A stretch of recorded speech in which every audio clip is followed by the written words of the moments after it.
Olá, pessoal, tudo bem? Aqui é a professora Andréa Santos, de Língua Portuguesa. Espero que todos vocês estejam muito bem. Bom, meus queridos? Tia André está com muita saudade de todos vocês, tá? Vamos pegar o livro agora de interpretação textual, capítulo 6, página 11. Nós vamos falar sobre as funções da linguagem. Exatamente, esse estudo é muito importante, tá? Porque cai no Enem, tá na prova de linguagens. Fiquem atentos, porque é um assunto que geralmente cai, é cobrado, tá bom? Bom, o que são funções da linguagem? Aí eu trouxe aqui para vocês uma definição. São as formas de utilização da linguagem segundo a intenção do falante. Ou seja, cada uma dessas intenções, né, elas desempenham um papel que está relacionado com os elementos da comunicação. Exatamente. Lembram do Roman Jakobson? Um grande, né, linguista russo, que foi ele quem descobriu, né, como que o processo, né, da comunicação acontecia entre nós falantes. Exatamente. Então, ele descobriu que dentro desse processo de comunicação que acontecia entre os falantes, havia o emissor, havia o receptor, né, havia mensagem, havia o código e também o canal e o contexto da mensagem. Então, ele armou, ele montou um esquema, né, para que a gente visualizasse, né, de forma bem mais clara como que esse processo da comunicação acontece entre os falantes, tá bom? Sendo assim, todos esses elementos vão determinar o objetivo dos atos comunicativos, ok? E aí vocês vão ver daqui a pouquinho comigo esse esquema, tá? Agora vamos lá. Falando sobre as funções da linguagem, eu disse que elas estabelecem uma relação com os elementos, né, da comunicação. Esses elementos são o emissor, receptor, a mensagem, o código, o canal e o contexto, no caso, que é a ideia, né, central da mensagem, né, do texto. Ótimo. Agora vamos lá. Falando em funções da linguagem, né, quem são essas funções da linguagem? Eu trouxe aqui, ó. As funções da linguagem são classificadas em 6 tipos. São elas: função referencial, função emotiva, função poética, fática, conativa e metalinguística. Vamos estudar cada uma delas agora, ok? Mas vamos aqui visualizar, antes de mais nada, né, todo esse esquema que Roman Jakobson, né, deixou para nós. Aqui nós temos os elementos da comunicação, né, que acontecem entre a gente, né, como que esse processo comunicativo acontece entre a gente, e também tem as funções da linguagem, porque de acordo com os elementos da comunicação, acontece uma determinada função da linguagem, tá? Aí eu trouxe aqui que o referente, no caso, o contexto da mensagem, né, está ligado à função referencial, tá? A função emotiva está ligada, está focada, está centrada no emissor. Quem é o emissor? Aquele que envia a mensagem, ok? A função poética está centrada na mensagem em si, tá bom? A função conativa está focada, está centrada no receptor. Quem é o receptor? O receptor é aquele que recebe a mensagem, não é isso? Ok? É o destinatário, não é isso? Ótimo. A função metalinguística está focada, está centrada no código. Exatamente. O que seria esse código? O código pode ser uma linguagem verbal, uma linguagem não verbal. A língua portuguesa é um código. Exatamente, tá? E a função fática está centrada no canal. O que seria esse canal? O que é isso, canal? O canal pode ser o WhatsApp, exatamente, o celular. Exatamente. Pode ser o rádio, a televisão, o e-mail. Esse é o canal, não é isso? Foi até mesmo uma carta, né, que quase ninguém usa mais, mas também é um exemplo de canal. É por onde a mensagem será enviada. Exatamente. Bom, vamos estudar agora cada função da linguagem? Vamos começar, então, pela função referencial, também conhecida como função denotativa. Por que denotativa? Porque aqui o meu texto, ele vai ter o caráter o quê? Altamente verdadeiro. É um texto que vai o quê? Vai ter como principal objetivo informar. Exatamente. Nós estamos trabalhando aqui nós estamos trabalhando agora com um texto de função informativa, tá bom? Então, esse texto aqui, né, que nós vamos trabalhar, que envolve a função referencial, ele tem o caráter denotativo, ele tem o caráter de informar. Sendo assim, a informação tem que ser verdadeira, né? Ou seja, denotativo, real, tá bom? Então, aqui, nós vamos entender que a função referencial, né, ela tem como objetivo principal referenciar algo, informar algo, tá? Ela está voltada, ela está centrada no contexto da comunicação. Esse tipo de texto, ele sempre vem escrito em terceira pessoa. Pode ser do singular ou do plural, não importa, mas tem que estar escrito em terceira pessoa, tá bom? Enfatizando assim seu caráter totalmente impessoal. Ok, pessoal? Foi? Bom, como exemplo de linguagem, como linguagem referencial, né, como função referencial, nós podemos citar os materiais didáticos. Que materiais didáticos? Os livros didáticos. Podem perceber que os livros didáticos, eles nos passam, né, uma informação verdadeira, né, umas orientações, são orientações, não é isso? Informações, não é isso? Então, são exemplos de função referencial, tá? Os textos jornalísticos, exatamente, e os textos científicos também, tá bom? São textos que nos passam informações, não é isso? Foi? Bom, nós temos que entender também que todos esses exemplos que eu citei, de textos jornalísticos, científicos, materiais jornalísticos, né? Todos eles por meio dessa linguagem denotativa, eles informam a respeito de algo, tá? Sem envolver aspectos subjetivos ou emotivos da linguagem, ok? E essa linguagem ela é utilizada no nosso cotidiano, tá? Essa função referencial ela é utilizada no nosso cotidiano. É o que faz dela a função mais comum entre todas as funções da linguagem. Tá? Em todas essas 6 funções da linguagem, a função referencial é a que a gente mais utiliza no nosso dia a dia. Tá bom? Ficou claro? Então, vamos ao exemplo.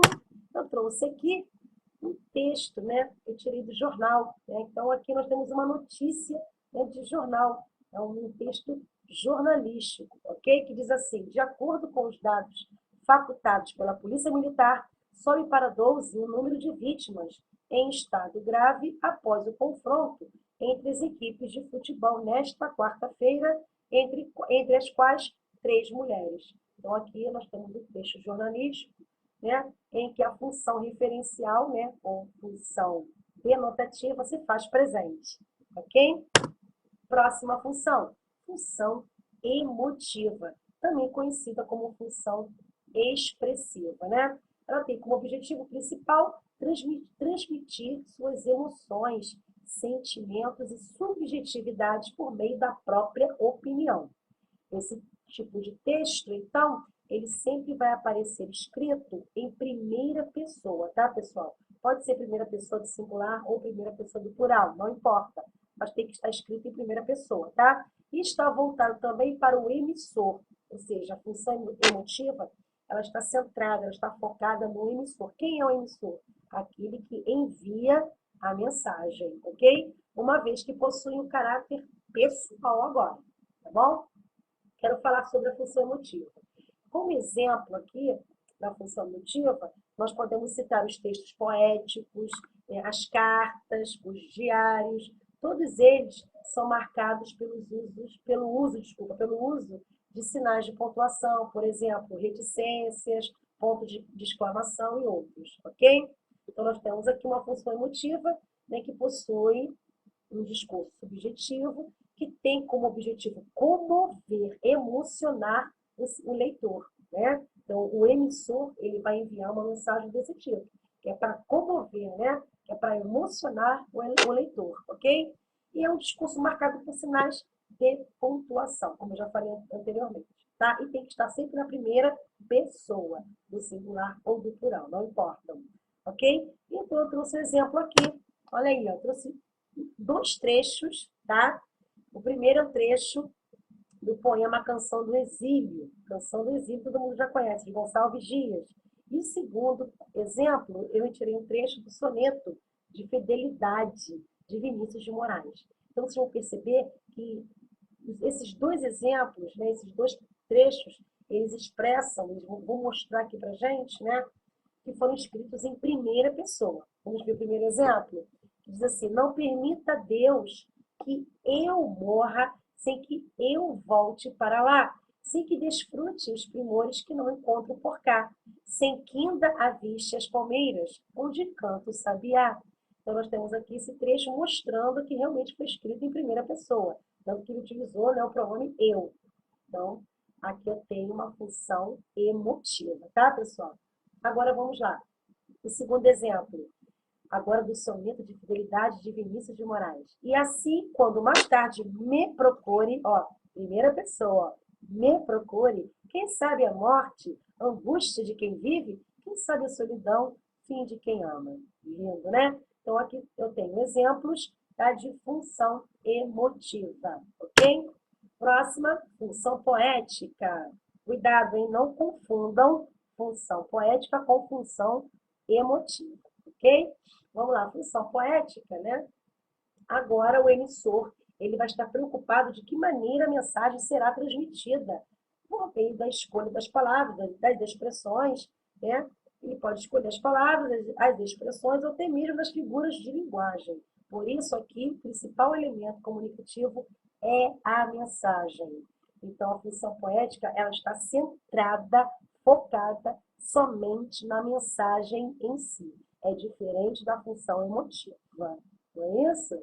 Então, a função poética, ela está centrada, tá, na mensagem, ok, pessoal? Bom, a função poética é característica das obras literárias que possui, né, como marca a utilização do sentido conotativo das palavras, ok?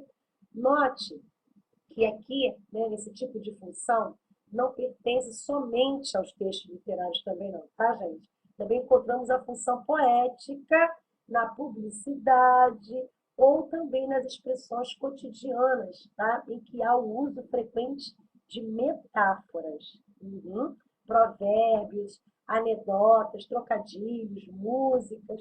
Vocês também vão encontrar a função poética, ok? Essa função da linguagem ela é encontrada, né, em algumas obras literárias. E por isso que no caso, ela é também confundida com a função emotiva. Nós temos que ter esse cuidado, tá? Para não confundir, tá? Então vamos lá. Lembre-se que na função poética, o mais importante é a mensagem em si. Ela está focada na mensagem, né? Já a função emotiva, né? Ela tem como objetivo emocionar, ao mesmo tempo que se preocupa com o emissor da mensagem, ou seja, a função emotiva está focada só no emissor da mensagem. E a função poética está focada só na mensagem. Essa é a diferença entre as duas, ok?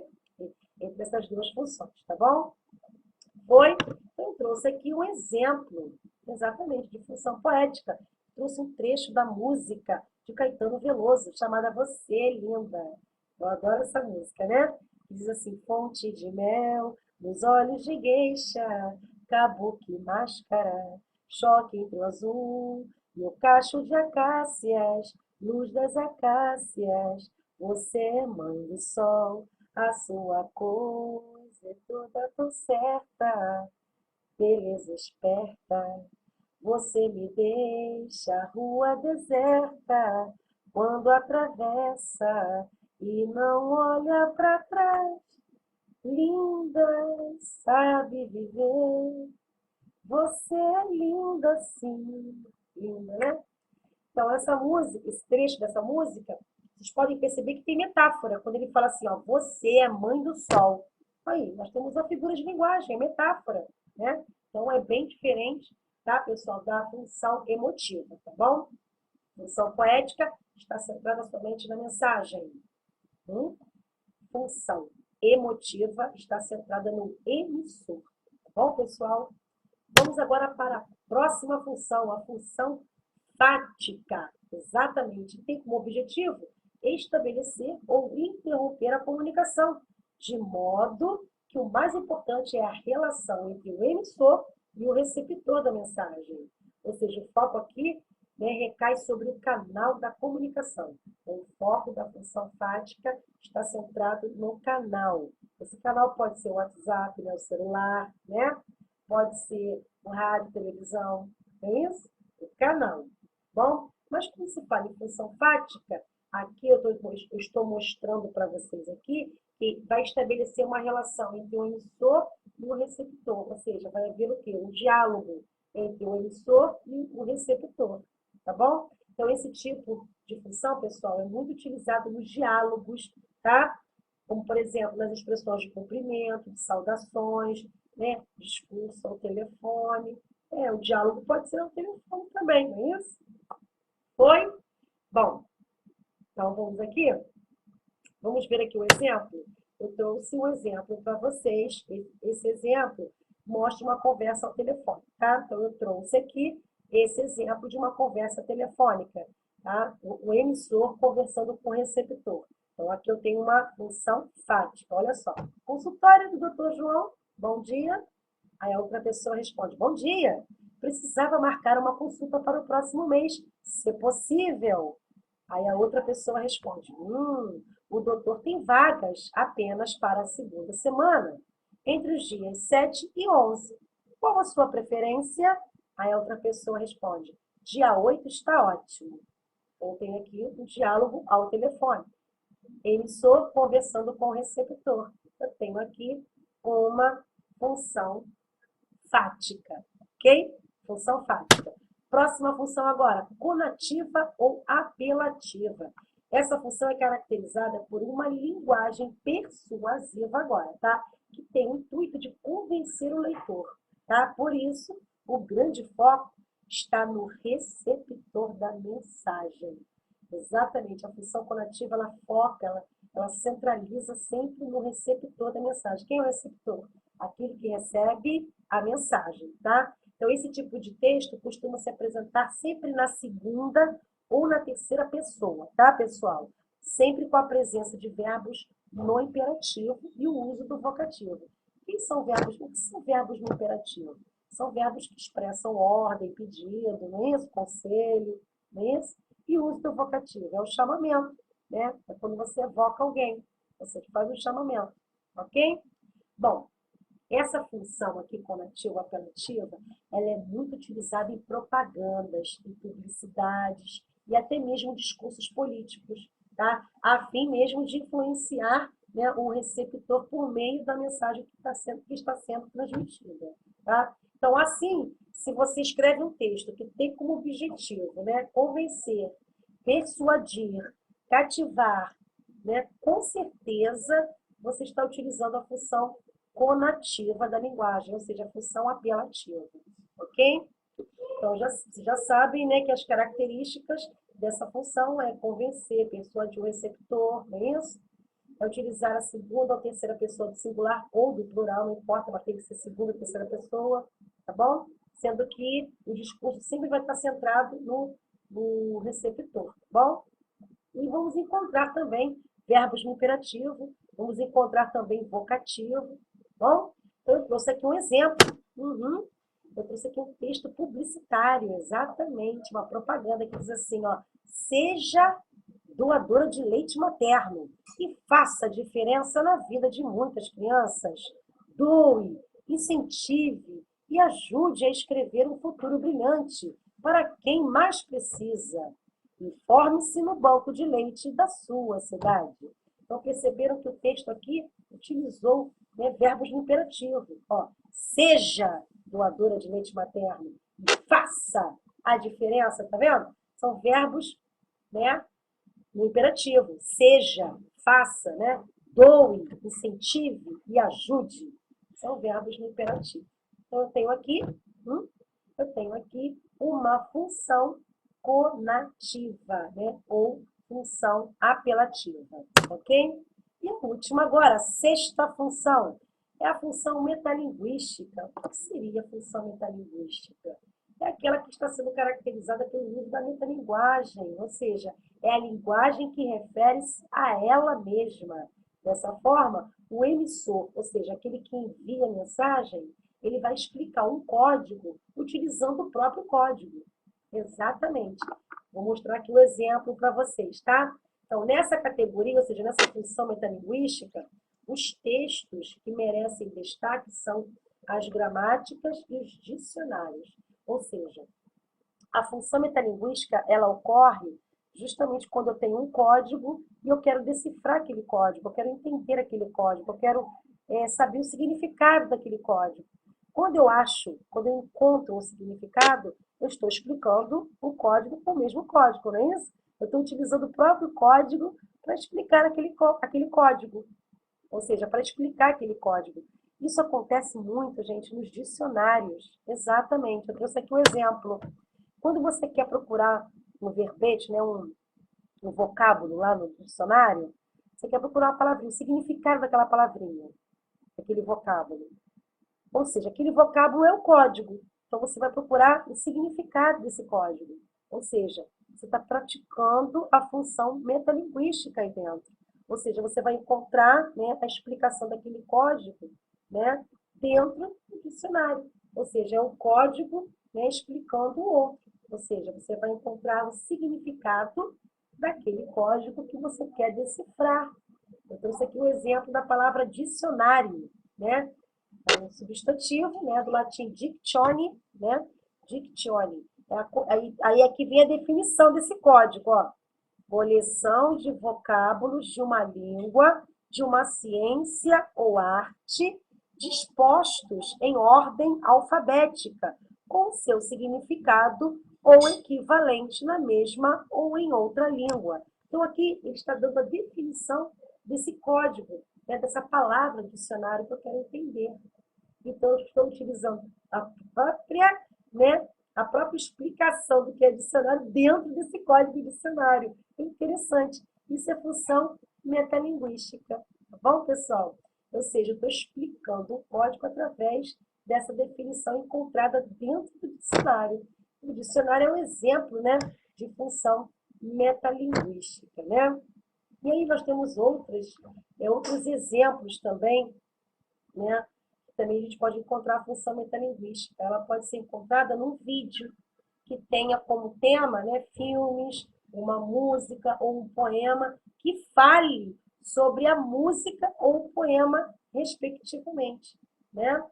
Então, aqui também nós temos a função metalinguística, tá bom?